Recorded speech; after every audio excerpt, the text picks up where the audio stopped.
માટે છે સીતા અંદર લઈ જાય છે।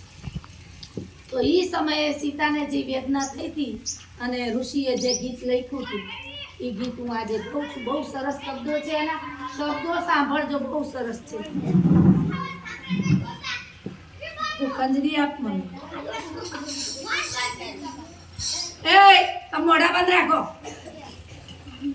દયાના સાગર બની કૃપા નિધાન બનીને છોને ભગવાન કહાવો, પણ રામ તમે સીતાજીની તોલે ન આવો, રામ તમે સીતાજીની તોલે ન આવો। વગાડશો નહીં, આના શબ્દો સાંભળવાના છે। કાચા રે કાન ના છો, કાચા કાન ના કેમ હતા? ધોબીએ મેણું દીધું તું, તાર બાયડી આમ ગઈ તી સીતા કાઢી મૂક્યા। ત્યારે કાચા કાન નું બનવું નહીં। જ્યાં સુધી વાતને તમે રૂબરૂ ન જુઓ, રૂબરૂ પરખો નહીં, ત્યાં સુધી કોઈની વાત સાંભળવી જોઈએ નહીં।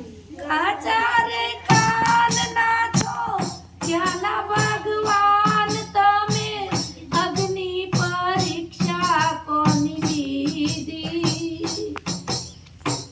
તારો પડછાયો થઈ જણે વગડો રે વેઠો એને લોકોની વાતે ત્યાગી દીધી।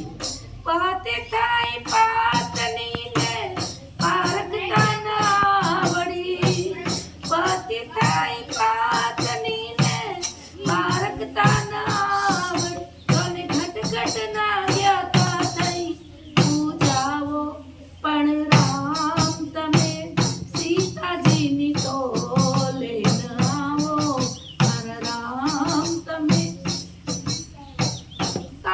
કમતીએ પહેલા જેણે અશોક વનમાં સીતાએ રાવણને હરાવ્યો।